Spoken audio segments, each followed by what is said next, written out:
Hey guys, tonight we're stepping back in time, high into the rugged Andean mountains, where the great Inca Empire once stood. Picture it: jagged peaks, endless terraces stretching up to the sky, and massive stone fortresses carved from the mountains themselves. At its height, the Inca Empire was a marvel of engineering and organization, with roads, bridges, and cities scattered across a vast stretch of South America, from present-day Colombia down to Chile. And those roads, they were like the veins of the empire, allowing for rapid movement of people, resources, and armies. But despite its strength, the Incas were far from invulnerable. You probably won't survive this. No, seriously. The Inca had to contend with enemies within and without. But in 1532, a completely different kind of enemy showed up. So, before you get comfortable, take a moment to like the video and subscribe, but only if you genuinely enjoy what I do here.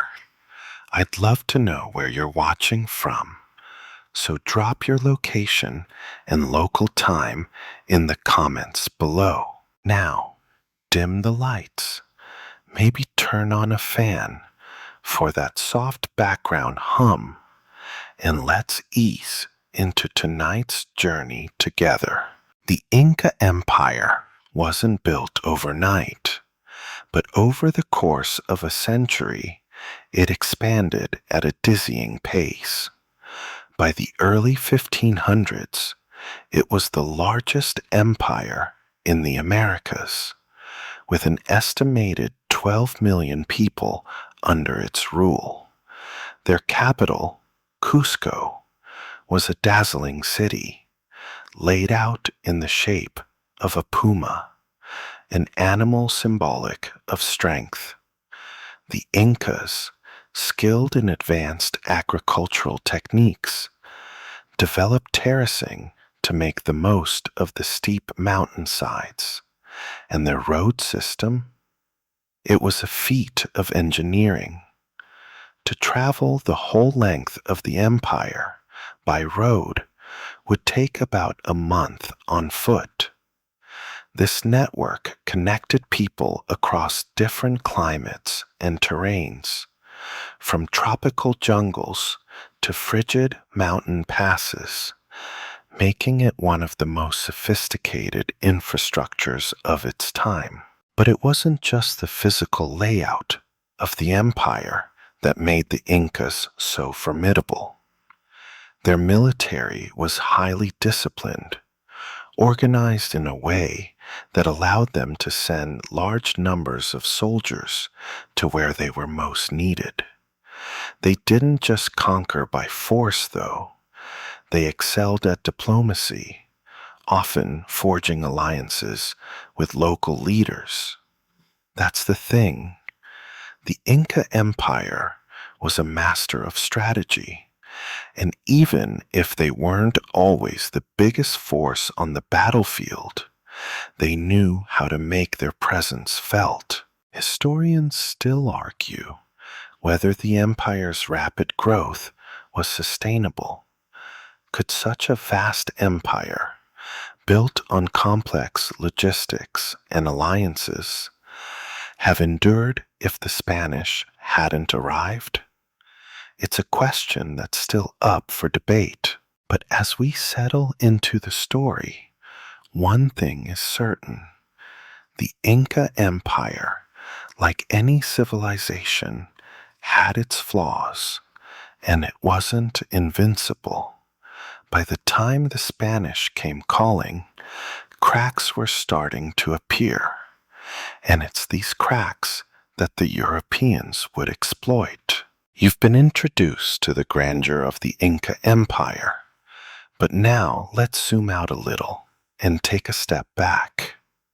The year is 1532, and along the misty coast of present-day Peru, something strange is unfolding. A ship, its sails billowing in the wind, approaches the shore.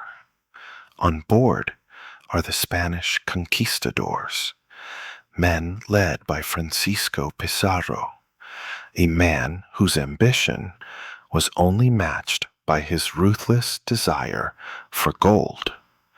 They weren't the first Europeans to set foot in the Americas, but they would be the ones to bring the Inca Empire to its knees. Picture it. As the Spanish ships crested the horizon, they likely looked like nothing the Incas had ever seen before. The shimmering sails, the strange wooden vessels, and the men dressed in armor must have seemed almost mythical. The Incas, with their own rich history and vast knowledge of the lands they ruled, had never encountered such a threat.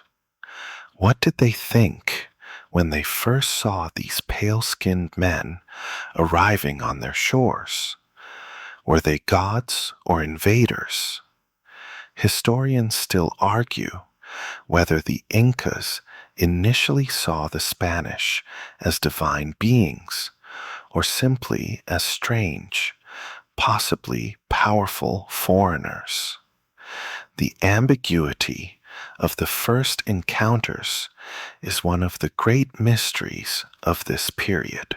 At first, the Inca emperor, Atahualpa, seemed inclined to meet the Spanish with peace. Why not? After all, they were strangers. His court, located at the city of Cajamarca, had no reason to believe that these men from across the sea had any hostile intentions.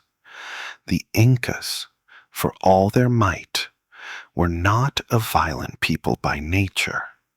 Their empire was one built on systems, order, and trade. So when the Spanish arrived, Atahualpa sent an emissary to greet them with gifts: gold, silver, fine textiles, and food. But here's where things take a turn. The Spanish, hungry for wealth and power, saw these gifts not as an offer of peace, but as a sign of weakness. They hadn't come to exchange pleasantries. They'd come to conquer. Historians still debate whether the Incas' first misstep was a fatal mistake or simply a case of misreading the situation. Was this the moment they sealed their fate, or were the Spanish just that crafty? As the Spanish advanced, they seemed to have little interest in what Atahualpa had to offer. What the conquistadors wanted was the heart of the empire itself: power, land, and the riches that lay buried deep in the Inca heartland. They wanted more than gold. They wanted to seize control of the very foundations of the Inca world. And that meant overthrowing the emperor himself. The next steps in this unfolding drama would prove disastrous for the Inca, as they were about to learn that the Spanish played by a completely different set of rules. In fact, they had no intention of following the polite codes of diplomacy the Incas were used to. Pizarro and his men weren't looking for negotiations. They were looking for the Incas' capitulation, and they would stop at nothing to get it.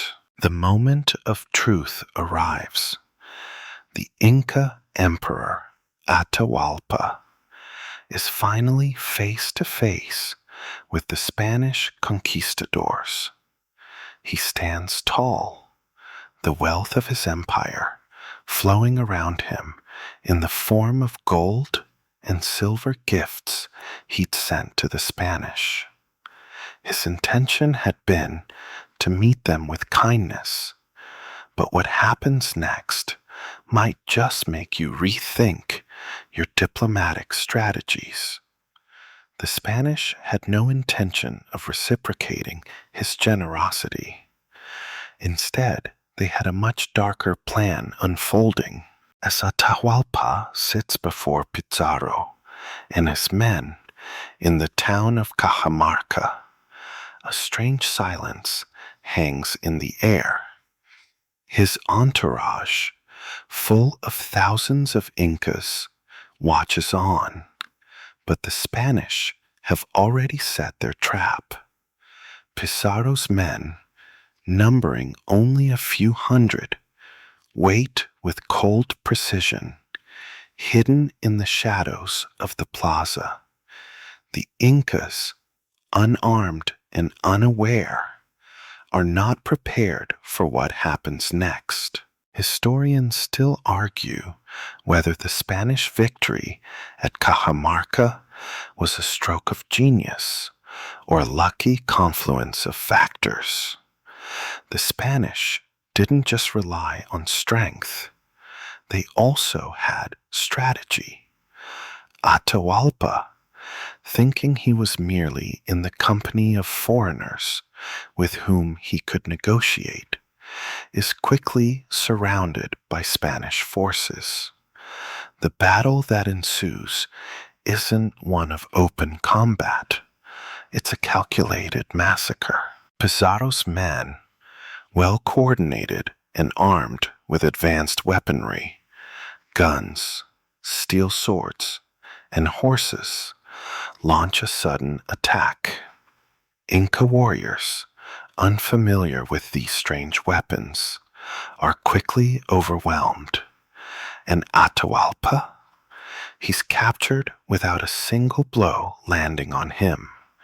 The Inca emperor is taken prisoner, and in that one moment, the fate of an empire begins to shift. You might wonder, why didn't the Incas fight back more forcefully? The Spanish had few numbers, and yet they managed to seize control. The Incas were caught off guard, overwhelmed by the sudden and brutal tactics of the conquistadors. Some historians argue that the Incas were simply not prepared for such a fight. They'd never encountered warriors like the Spanish, men who used horses, armor, and firearms in a way that seemed almost supernatural. But there's something even more intriguing at play.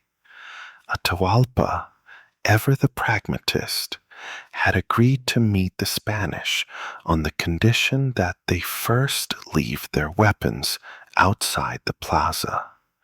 The idea was to engage in peaceful talks, an exchange of gifts, and maybe some diplomacy. Yet, in that moment, it became clear that the Spanish had come to conquer, not converse. They had already made their decision. Peace was not part of their plan. Atahualpa's capture was swift, and the Inca army, despite its strength, was paralyzed by the sudden loss of their leader. Their emperor, the embodiment of their power, had been reduced to a prisoner. The psychological blow was just as damaging as the physical one. What would happen next? Historians continue to debate whether Atahualpa's execution could have been avoided, or whether the course of history was sealed the moment the Spanish arrived.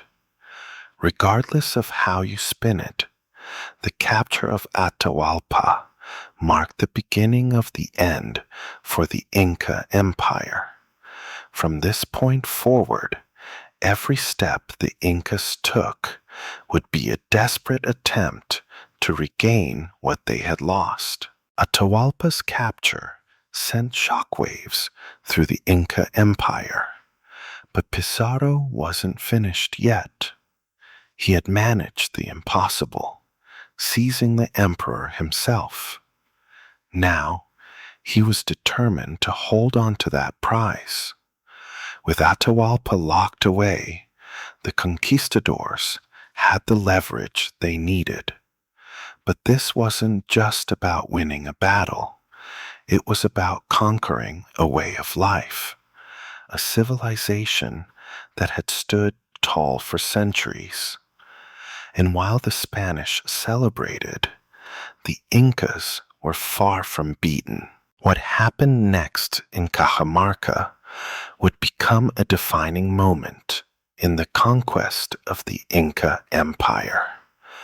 The Spanish had Atahualpa in their grasp, but they didn't execute him immediately. Instead, they negotiated. Pizarro, ever the opportunist, saw the Inca emperor as more valuable alive than dead. Atahualpa was offered a deal. If he could fill a room about 22 feet long and 17 feet wide with gold and silver, he would be released. It sounded like an impossible task, but Atahualpa, a man used to wielding power and command, agreed. You might be thinking, why didn't he just refuse? Why didn't he try to escape? Well, here's the twist. Atahualpa likely didn't have much choice. The Spanish had been crafting their narrative all along, framing their actions as a righteous mission, with Atahualpa's capture being part of that storyline. His fate was already sealed in the eyes of the Spanish, even if they didn't openly admit it. So, in an astounding move, Atahualpa's loyal followers, some of the finest artisans and laborers of the empire, set to work. In a matter of weeks, they amassed unimaginable quantities of gold and silver.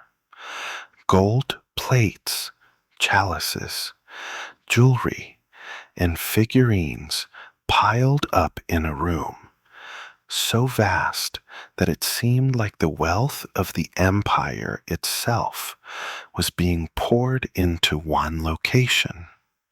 To the Spanish, it must have seemed like a confirmation of their greatest desires, treasure, and the total submission of the Incas. Historians still debate the significance of this ransom.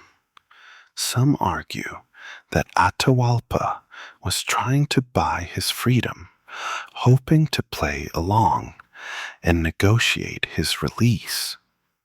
Others suggest that knowing his eventual fate, he simply wanted to give the Spanish a taste of the empire's wealth, as a way of making them more cautious.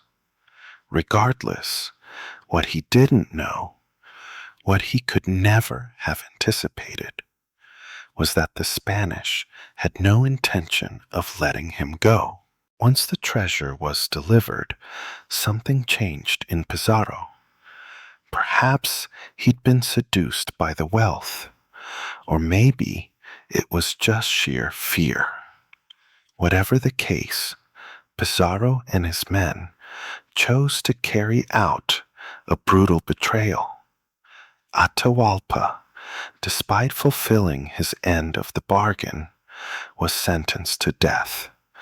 The emperor, who had once ruled an empire of millions, was executed by strangulation. his life extinguished in the blink of an eye. It's easy to think of this as a straightforward betrayal, but there's more to the story. Why did Pizarro, who had received so much, go ahead with the execution?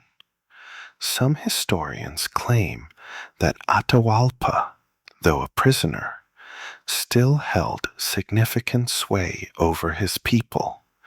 His death, in their eyes, would eliminate any hope of organized resistance and seal the fate of the empire.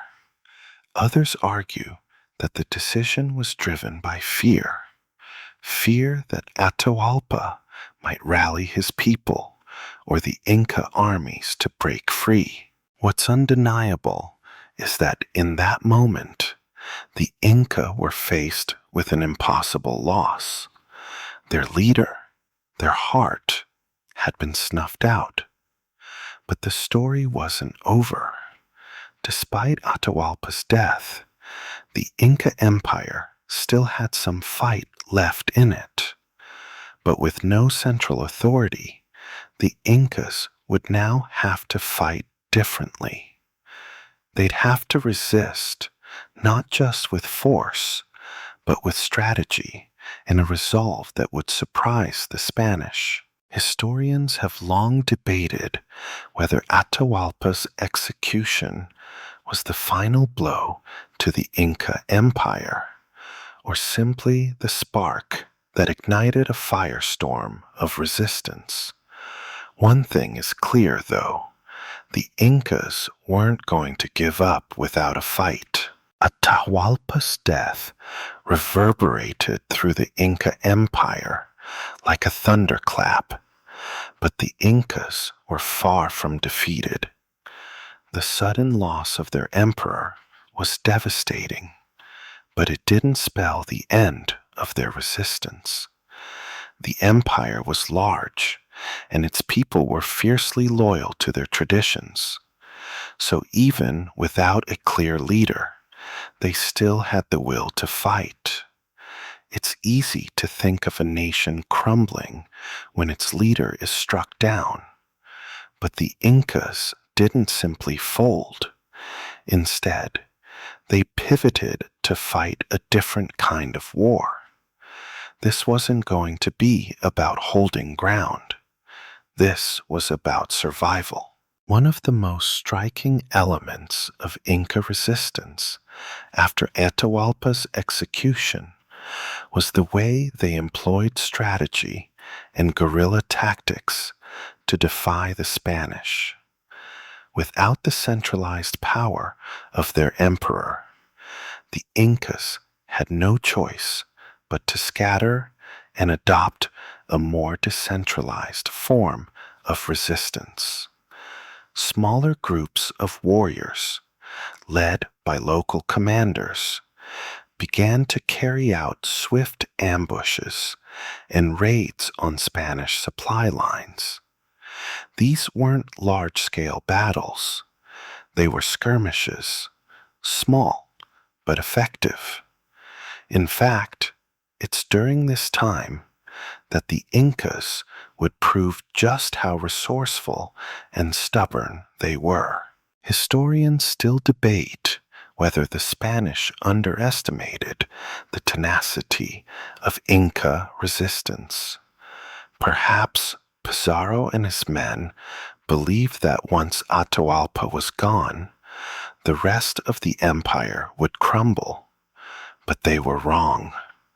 The Incas fought back with a vengeance, even in the face of overwhelming odds. Their knowledge of the landscape, of the mountains, valleys, and jungle, gave them a strategic advantage. The Spanish, on the other hand, were fighting an unfamiliar battle on foreign soil. For every Inca warrior who fell, two more seemed to rise in their place. The Spanish were also plagued by internal divisions.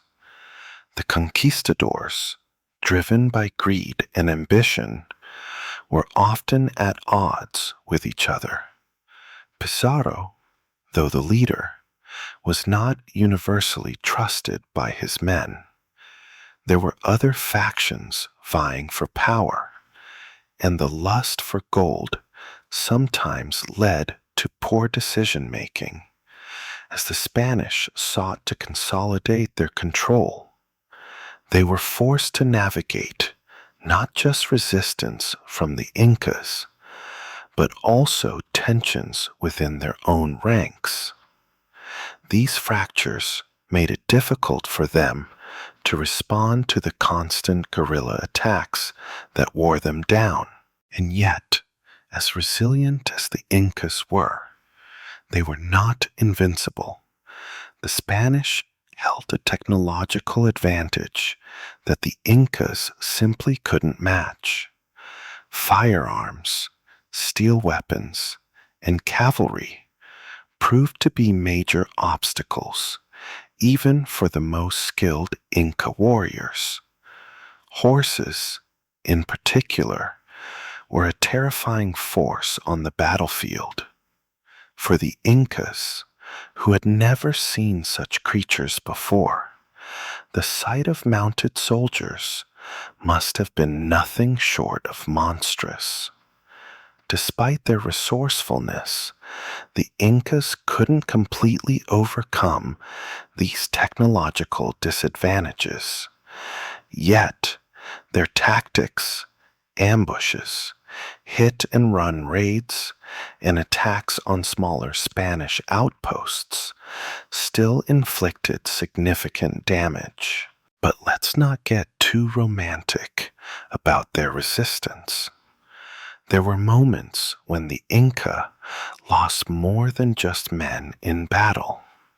They lost a sense of cohesion.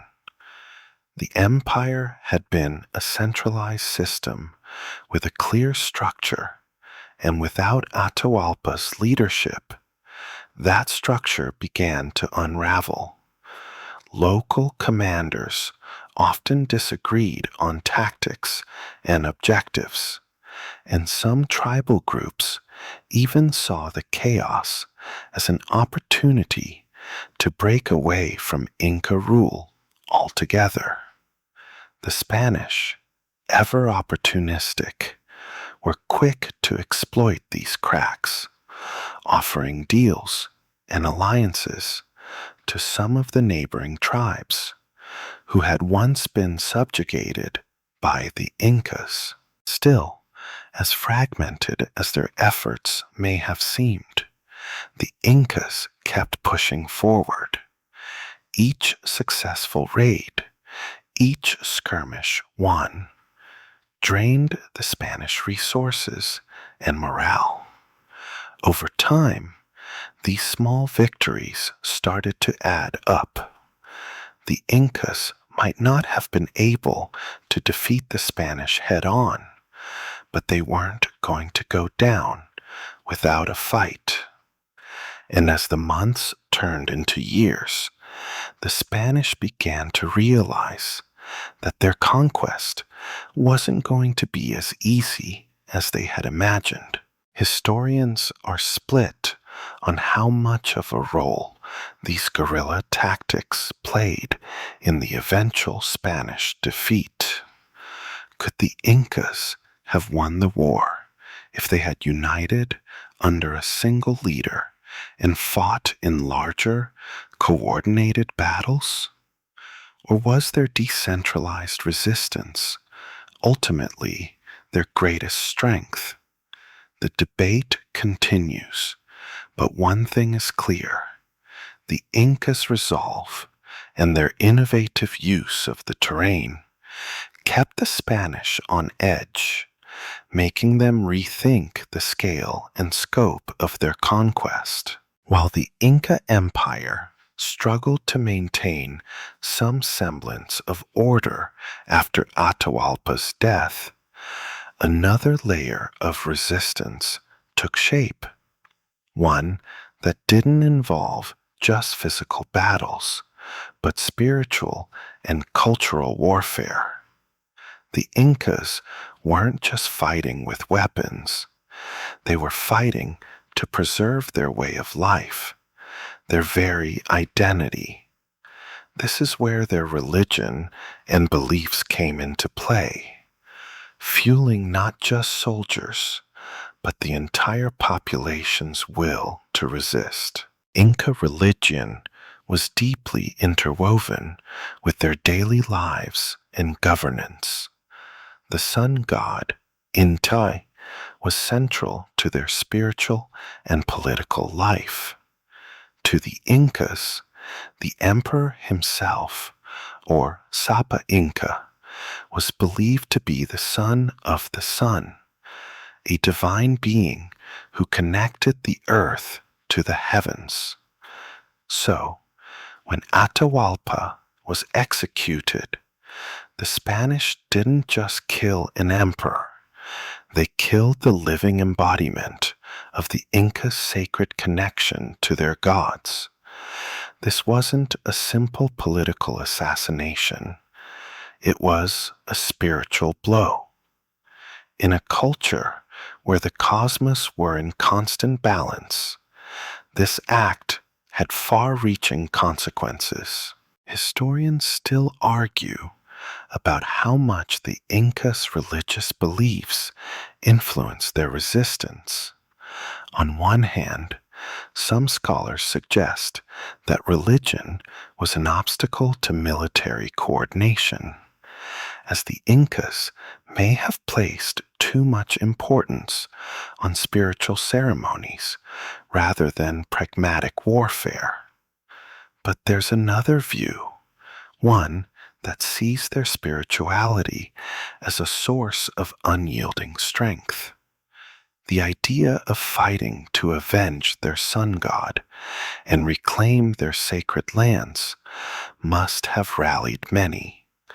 After all, in their worldview, the Inca were the chosen people of the gods, and their resistance had a divine purpose. During the years of Spanish conquest, it wasn't just warriors who rose up. Priests and shamans, spiritual leaders in Inca society, played a crucial role in keeping the faith alive. These leaders weren't just trying to hold on to their religion for tradition's sake. They saw it as a critical means of resistance. Many Incas believed that by maintaining their sacred rituals, they could regain favor with the gods, who would, in turn, help them expel the Spanish invaders. The Spanish, however, had a very different approach to religion. The conquistadors, deeply rooted in their Catholic faith, saw the Inca religion as heathen and sought to replace it with Christianity. Missionaries were dispatched to convert the indigenous population, sometimes brutally. Churches were built on top of Inca temples, and Christian idols replaced the ancient symbols of Inti. To the Spanish, this was not just a conquest of land and people, it was a conquest of the soul.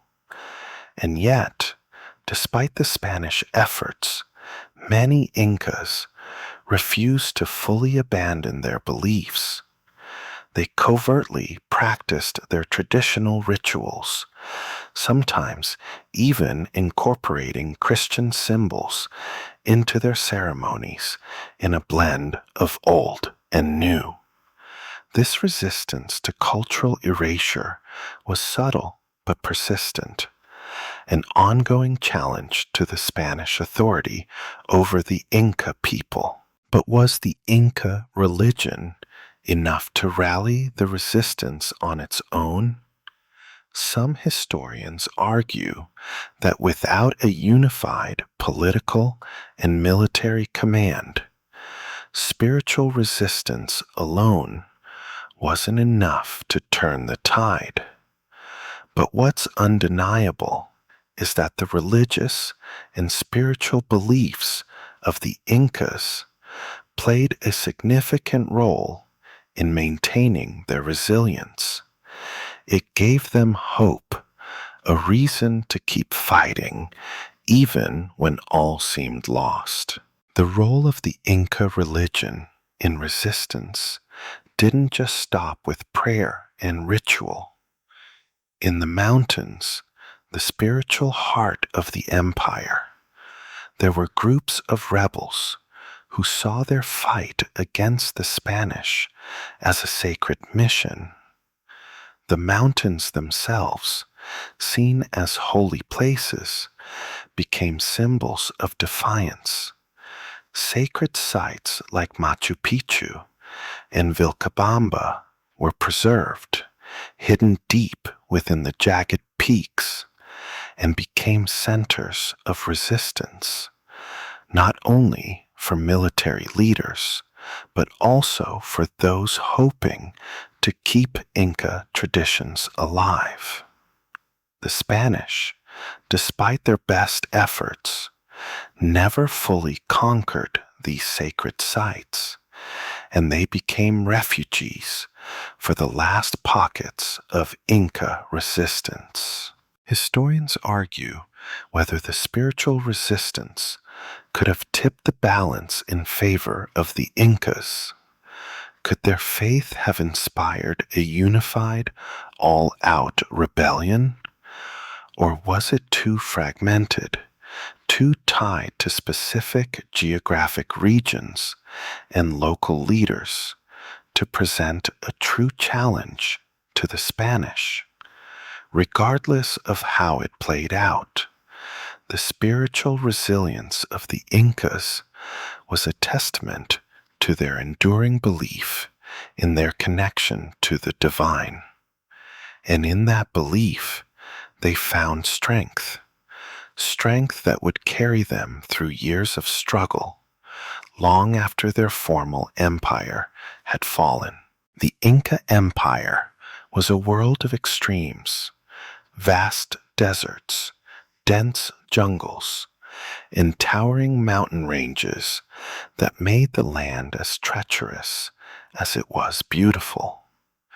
But this very geography, which had once been an asset to the empire, now became the stage for one of the most ingenious forms of resistance against the Spanish invaders. The Incas didn't just fight with weapons or faith. They fought with the land itself. When you think of guerrilla warfare, images of ambushes and small skirmishes come to mind, but the Incas elevated this concept to an art form. They didn't need vast armies to win battles. Instead, they used their intimate knowledge of the terrain to their advantage. The Andean mountains, with their dizzying peaks and narrow valleys, became both their shield and their weapon. These were lands the Spanish didn't understand, lands that could swallow up invaders, leaving them lost or defeated before they even knew what hit them. One of the most brilliant tactical decisions the Incas made was to abandon large, open confrontations. The Incas didn't stand in the open, waiting for the Spanish to come. Instead, they used the land to their advantage, retreating into places that were virtually impossible for the Spanish to follow. High-altitude hideouts, hidden caves, and dense forests became bases of operation. These natural fortresses allowed the Incas to regroup, reorganize, and strike with surprising force. Historians still debate the effectiveness of the Incas' use of terrain. On one hand, it's clear that the Incas' ability to navigate the rugged Andean landscape gave them a strategic edge. They knew where to hide, when to strike, and how to blend into the environment. Yet, for all their skill with the land, the Spanish had a different kind of resilience. Their technology, especially horses, gave them a mobility the Incas lacked.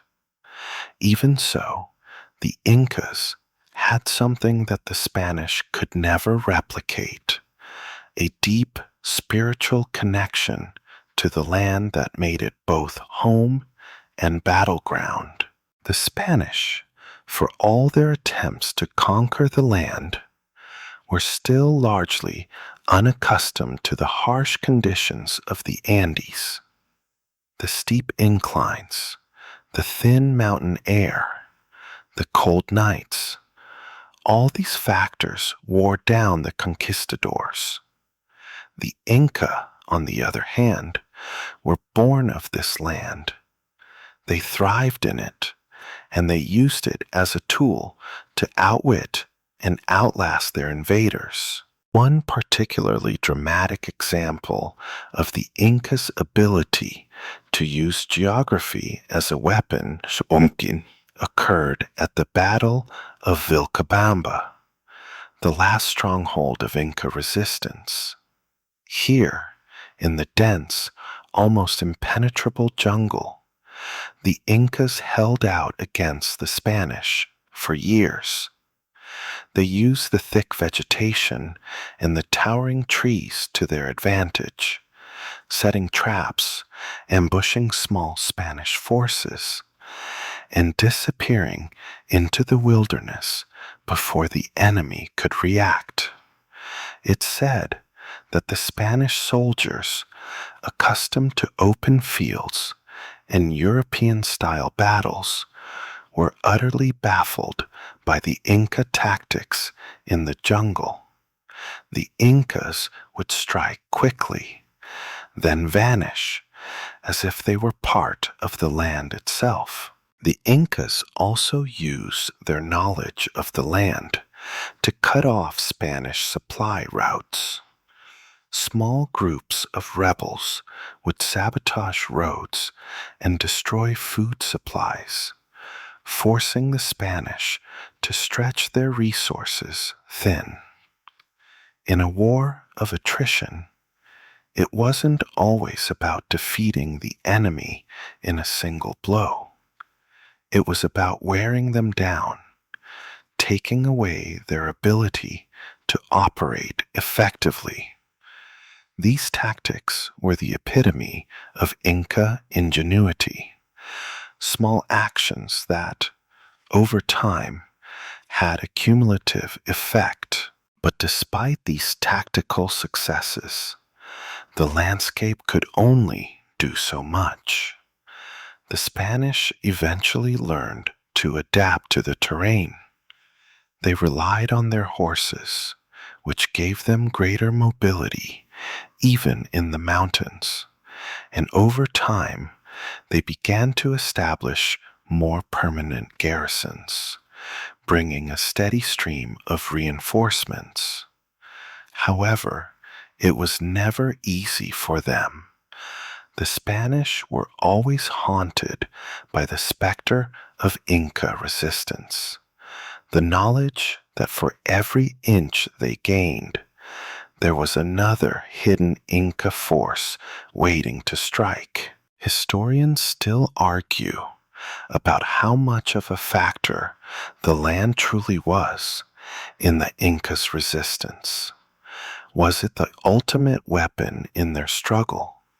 Or was it simply a delaying tactic that couldn't halt the inevitable? The answer is unclear.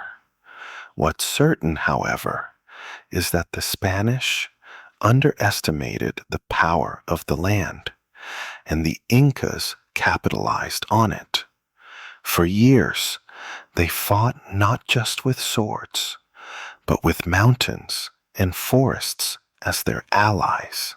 In the end, the land was both a sanctuary and a prison. The Incas, for all their skill in using geography to their advantage, couldn't escape the reality that the Spanish had superior numbers and more advanced technology. Still, as long as the Incas could retreat into the mountains and the jungles, the dream of their empire, however fractured, remained alive.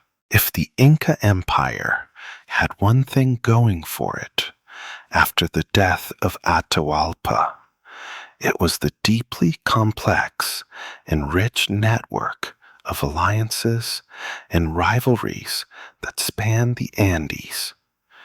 The Incas may have lost their emperor, but they were not without allies. The Incas weren't alone in their fight against the Spanish. They had neighboring tribes and regional powers who shared a common enemy. Some were longtime subjects of Inca rule who had grudgingly submitted to their domination, while others were longtime rivals.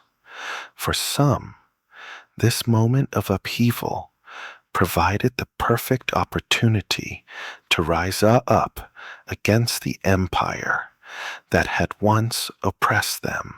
Historians still argue whether these alliances were based on genuine loyalty to the Inca cause or simply a desire for revenge against the Spanish. The Spanish, for their part, were quick to exploit these divisions, offering local tribes promises of power, land, and riches in exchange for their cooperation. Yet, as savvy as the Spanish were in playing one tribe against another, they could not predict how the Incas would respond to the sudden fractures in their empire. Some of these alliances were surprisingly strong. The Incas, after all, weren't just military rulers. They had a sophisticated political system, complete with diplomatic ties that stretched throughout the empire. The Incas had a way of absorbing neighboring tribes into their fold, offering them protection in exchange for loyalty. In a way, the Incas had created a vast web of interconnected communities, each with its own role to play within the greater empire. This web would now come into play as a survival mechanism. Perhaps the most significant alliance came from the remnants of the Inca nobility, who had managed to survive the initial Spanish onslaught. These nobles, recognizing the Spanish threat, banded together and formed a loose resistance in the heart of the empire, what would later become known as the Neo-Inca state. The city of Vilcabamba, hidden deep in the jungle, became the final stronghold of the Inca people. It was here that the resistance would focus its efforts, using its deep knowledge of the land and the local tribal networks to rally support. The Spanish, on the other hand, were dealing with constant internal strife. The conquistadors, driven by personal ambition and greed, often clashed over how best to carve up the new territory. While some sought immediate military victories, others, like Hernando Pizarro, sought to build long-term alliances with local groups, offering them greater influence in exchange for their allegiance. This division within the Spanish ranks allowed the Incas some breathing room. It meant that the invaders were never truly united, and their progress slowed as they attempted to balance their military and diplomatic strategies. One of the most fascinating aspects of these alliances was the role of the Andean indigenous groups, who, despite being conquered by the Incas, now found themselves embroiled in a struggle against another foreign power. The role of the defeated tribes, those who had previously been subjugated by the Incas, was complex. For some, this was a chance for revenge. For others, it was about survival. But regardless of the motivations, these groups began to join forces with the remaining Inca resistance. Take, for example, the alliance between the Incas and the people of the Amazon basin. The Incas had once absorbed these groups into their empire, but in the chaos following Atahualpa's death, they began to fight alongside the Incas against the Spanish.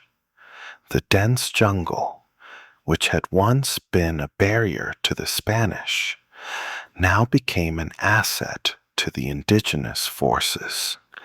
Together, they used the natural environment to launch surprise attacks on Spanish garrisons, harassing them with guerrilla tactics and causing them to stretch their already limited resources. Yet, despite these efforts, the Spanish gradually began to secure their dominance. Slowly, the alliances that had been formed by the Incas unraveled. The Spanish offered local tribes not only wealth, but also an offer of political power under Spanish rule. Over time, some of these tribes came to see the Spanish as a lesser evil than the Inca overlords. A few even decided that siding with the invaders might offer them greater autonomy than they had under Inca rule.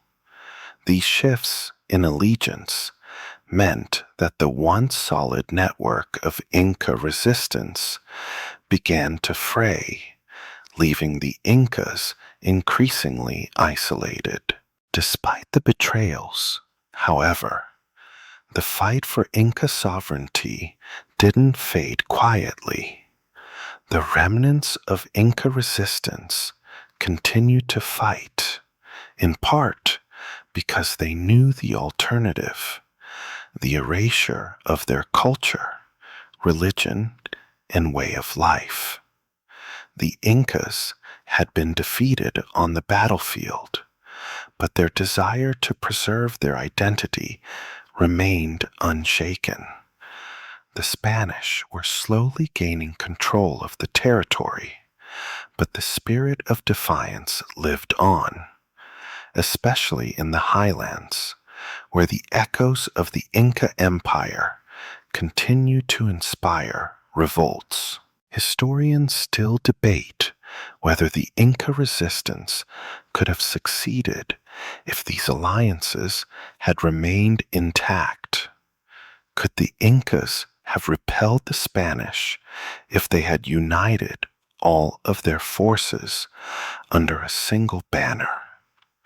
Or was the very nature of the Spanish conquest, its combination of military might, religious zeal, and political savvy, too overwhelming?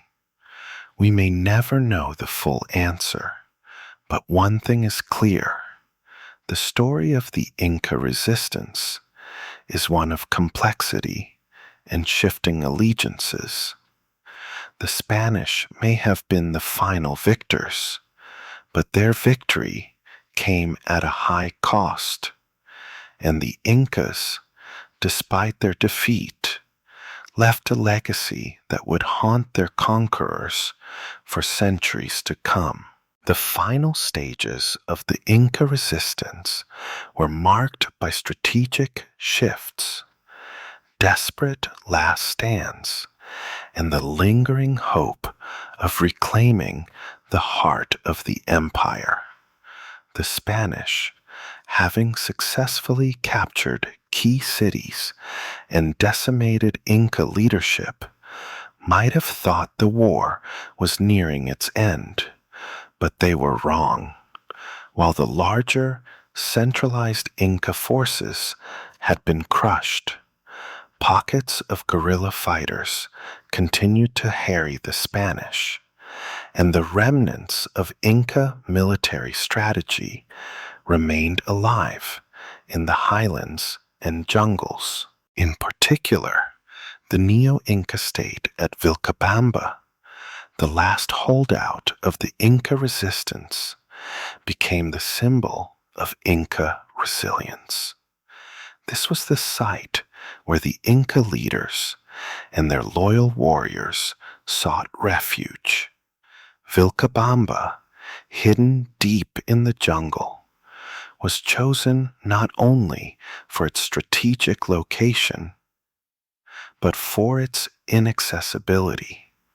The thick forest and harsh terrain made it a difficult place for the Spanish to conquer. Yet, despite their geographical advantage, the Incas were under constant threat. The Spanish were determined to end the resistance, and by 1536, the last stand of the Inca Empire was in full swing. What made this last phase of resistance so fascinating was the nature of the Inca guerrilla tactics. The Spanish, unable to fully engage in large battles, found themselves slowly losing control over the regions they had initially conquered, while the conquistadors continued to consolidate power. The Incas were masters of surprise. They didn't fight by conventional means, and they were skilled in striking when the Spanish least expected it. The terrain remained an ally in these final years, as the Incas fought in small, sporadic skirmishes that kept the Spanish on edge. Historians still argue whether this kind of resistance could have eventually worn the Spanish down. Could the Incas have won the war if they had more time?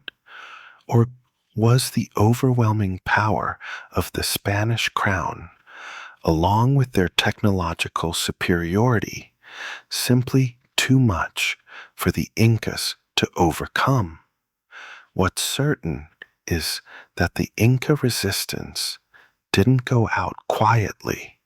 It was a defiant roar that reverberated through the mountains. As the years dragged on, however, the resources of the Inca resistance began to dwindle. Food supplies were limited, and despite their fierce determination, the Incas lacked the reinforcements they needed to sustain their campaign. The Spanish, on the other hand, were beginning to adjust to the environment, learning how to navigate the jungles and mountains, bringing with them reinforcements and supplies. The Incas' once unified empire, now fractured into small bands of rebels, was simply too scattered to present a real threat to the Spanish war machine. The fall of Vilcabamba came in 1572, when the last Inca ruler, Tupac Amaru, was captured and executed. Despite his defeat, Tupac Amaru's execution wasn't just the fall of an empire, it was the end of an era. For the Spanish, It marked the consolidation of their power in South America. But for the surviving Inca people, it was yet another chapter in their ongoing fight for survival. While the Inca Empire had been defeated politically and militarily, its cultural and spiritual legacy continued to thrive in the hearts of its people. The resistance, though it had been crushed militarily, didn't vanish. It morphed into a different kind of struggle, one that was less about armed conflict and more about cultural survival. The Incas may have lost their empire, but their culture, their traditions, and their identities lived on in the hearts of their descendants. Spanish colonial efforts to wipe out the Inca religion and way of life were only partially successful. While the conquerors built churches on top of Inca temples and sought to convert the native populations to Christianity, many indigenous practices and beliefs continued, hidden and transformed. Historians still debate the legacy of the Inca resistance. Some view the prolonged guerrilla campaigns as futile, a last gasp against the inevitable tide of colonialism. Others see them as a testament to the enduring power of Inca resilience, a people who refused to go quietly into the night. The fact that these guerrilla tactics and the defiance of the Incas persisted for years after the fall of the formal empire shows just how deeply the Inca spirit was embedded in the land and the people. What's truly remarkable is that the spirit of the Inca Empire has never fully been extinguished. Even after centuries of Spanish rule, the legacy of the Incas remains a vibrant part of South American culture. From the Quechua language to the survival of Inca traditions in Andean communities, the impact of the Inca resistance reverberates to this day. The Incas may not have held their empire in the end, but they changed the history of the Americas in ways the Spanish never fully anticipated. The story of the Inca Empire, its resistance, and its eventual fall to the Spanish is one of both tragic loss and enduring resilience. By the time the Spanish finally subdued the Inca in the late 16th century, the empire was a shadow of its former glory. But to say the Incas simply lost is to ignore the far-reaching impact of their fight, the strength of their will, and the lasting legacy they left behind. The final moments of the Inca Empire came with the capture and execution of Tupac Amaru in 1572. He was the last ruler to bear the title of Sapa Inca, and his death marked the end of the Neo-Inca state and the final blow to the empire that had once spanned vast stretches of the Andes. Yet, in a poetic sense, Tupac Amaru's death was not the end of the Inca spirit. He died a martyr, a symbol of resistance, and his execution did nothing to quench the enduring flame of Inca identity. But what about the Incas themselves? How did they cope after the fall of their empire? The Spanish may have taken control of the land, But the cultural, social, and spiritual heart of the Inca people was never fully conquered. The Incas' rich traditions, agricultural knowledge, and architectural innovations left a permanent mark on the landscape of South America. Their terraces, irrigation systems, and roads continued to shape the region long after their political power was gone. Historians still argue over whether the Incas' resistance, though ultimately unsuccessful, could be considered a victory. After all, the spirit of the Inca people survived, both in the highlands and in the deep jungles. The Spanish may have claimed victory in battle, but they could not erase the Incas' cultural legacy. The Quechua language, still spoken by millions today, is a living testament to the Inca Empire's endurance. Many Andean communities continue to practice rituals and traditions that can be traced back to the Inca period, albeit transformed and merged with elements of Catholicism. As for the land, the Incas' strategic use of geography in their final resistance campaigns became a model of how to utilize one's environment to the fullest. The Spanish may have won the war, but they never fully mastered the land that the Incas knew so well.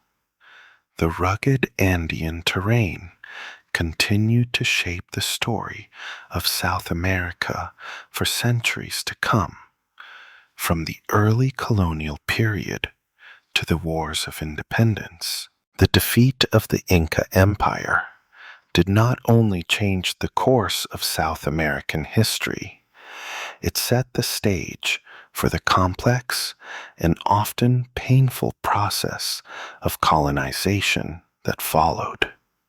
For the Spanish, the conquest of the Incas represented the pinnacle of their imperial ambitions in the New World. But for the Incas, it was only the beginning of a different struggle, the struggle for survival, identity, and cultural preservation. In the centuries that followed, the Inca resistance story was reimagined. The once mighty empire, which had stood so tall, came to be seen as a symbol of indigenous defiance in the face of European imperialism. In the 20th and 21st centuries, scholars, indigenous groups, and activists have revisited the Inca legacy, reclaiming their history as a source of pride and resilience. The Inca Empire, though lost, never truly disappeared. As we reflect on the story of the Incas, we see not just a tale of defeat, but a story of endurance.